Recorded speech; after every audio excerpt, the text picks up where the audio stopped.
റോഷി അപ്പോൾ ജോസഫ് വാഴക്കനാണ് സംസാരിച്ചത്. റോഷി കേട്ടിട്ടുണ്ടാവും. അപ്പോൾ അദ്ദേഹം പറയുന്നത് യാതൊരു പ്രശ്നങ്ങളും ഉണ്ടാവില്ല. എന്താണെങ്കിലും ഈ ചെന്നിത്തല പക്ഷത്തെയും സതീശൻ പക്ഷത്തെയും ഒക്കെ നേതാക്കൾ നിറച്ചിരിയോടുകൂടി കോൺഫിഡൻസോടുകൂടിയാണ് മാധ്യമങ്ങളോട് സംസാരിക്കുന്നത്. ഇപ്പോൾ അദ്ദേഹം പറഞ്ഞ കാര്യത്തിൽ ഉറപ്പായും മന്ത്രിസഭയുടെ ഭാഗമായി ചെന്നിത്തല ഉണ്ടാവും. ചെന്നിത്തല ഒരിക്കലും പാർട്ടിയെ പ്രതിരോധത്തിലാക്കില്ല എന്നൊരു ആത്മവിശ്വാസം പറയുന്നുണ്ട്.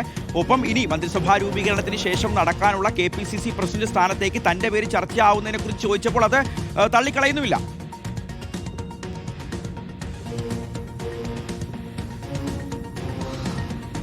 രമേശ് ചെന്നിത്തല നേരത്തെ എടുത്ത നിലപാട് മന്ത്രിസഭയുടെ ഭാഗമാകില്ല എന്ന് തന്നെയായിരുന്നു. പക്ഷേ ഇന്ന് മുഖ്യമന്ത്രി VD സതീശൻ എത്തിയപ്പോൾ അദ്ദേഹത്തെ വളരെ സ്നേഹത്തോടെ അവിടെ സ്വീകരിക്കുകയും ഏറെ നേരം സംസാരിക്കുകയും ചെയ്തു.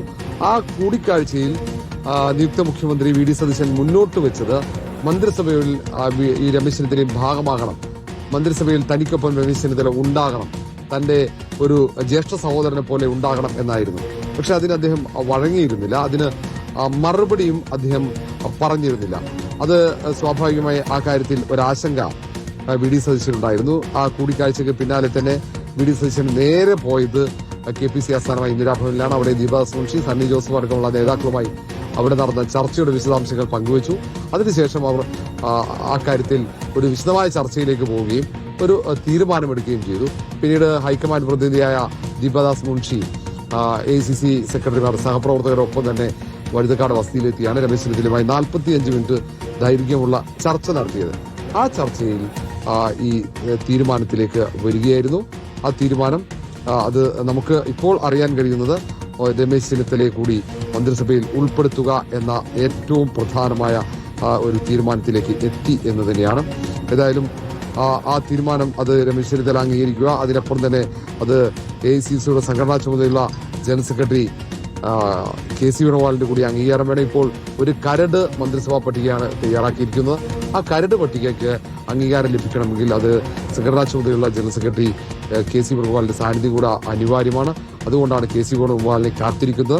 KPCC അധ്യക്ഷന്റെ കൈവശം ഒരു പ്രാഥമിക പട്ടികയുണ്ട്. അത് VD സതീശനുമായി ചർച്ച ചെയ്ത് തയ്യാറാക്കിയ പട്ടികയാണ്. അത് ഈ KC വേണുഗോപാലുമായി ആലോചിച്ച് ഒരുപക്ഷെ KC വേണുഗോപാൽ എത്തിക്കഴിഞ്ഞാൽ രമേശ് ചെന്നിത്തലയുമായുള്ള ഒരു കൂടിക്കാഴ്ചയ്ക്ക് സാധ്യതയുണ്ട്. ആ കൂടിക്കാഴ്ച കഴിഞ്ഞാൽ ഇത് സംബന്ധിച്ച് തീരുമാനമുണ്ടാകും. സ്വാഭാവികമായും കോൺഗ്രസിന്റെ ആരൊക്കെ മന്ത്രിസഭയിൽ ഉണ്ടാകും എന്ന കാര്യത്തിൽ ഒരു വ്യക്തത, ഔദ്യോഗികമായ ഒരു സ്ഥിരീകരണം അതോടുകൂടി ഉണ്ടാകും എന്നാണ് നമുക്ക് KPCC അധ്യക്ഷനുമായി ബന്ധപ്പെട്ട വൃത്തങ്ങളിൽ നിന്ന് മനസ്സിലാക്കാൻ കഴിയുന്നത്. ഏതായാലും ഒരു മഞ്ഞൊരുക്കത്തിന്റെ സൂചന അവിടെ ദീപദാസ് മുൻഷി അവിടെ എത്തിയതോടുകൂടി തന്നെ ഉണ്ടായിരുന്നു. കാരണം ദീപദാസ് മുൻഷി വന്നു, 45 മിനിറ്റ് വളരെ ഗൗരവത്തോടെയുള്ള കൂടിക്കാഴ്ചയും ചർച്ചയും നീണ്ടുനിന്നു. അതിനു മുമ്പ് പ്രധാനപ്പെട്ട മറ്റ് വല്ല നേതാക്കളും MK രാഘവൻ വന്നിരുന്നു. MK രാഘവനും സമാനമായ ആവശ്യം മുന്നോട്ട് വെച്ചു. അവിടെ രമേശ് ചെന്നിത്തല മന്ത്രിസഭയുടെ ഭാഗമാകണം. അങ്ങനെ പല നേതാക്കളും ആ ഘട്ടങ്ങളിലൊക്കെ അവിടെ എത്തിയിരുന്നു. അവരൊക്കെ ഈ രമേശ് ചെന്നിത്തലയെ മന്ത്രിസഭയുടെ ഭാഗമാകണമെന്ന ആവശ്യമാണ് എല്ലാവരും മുന്നോട്ട് വെച്ചത്.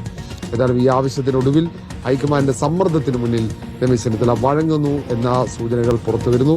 ഏതായാലും രമേശ് ചെന്നിത്തലയെ അനുകൂലിക്കുന്ന നേതാക്കൾ അല്പസമയം മുമ്പ് VD സതീശനെ സന്ദർശിച്ച് രമേശ് ചെന്നിത്തലയുടെ നിലപാട് അറിയിച്ചു എന്ന സൂചനകളാണ് നമുക്ക് മനസ്സിലാക്കാൻ കഴിയുന്നത്.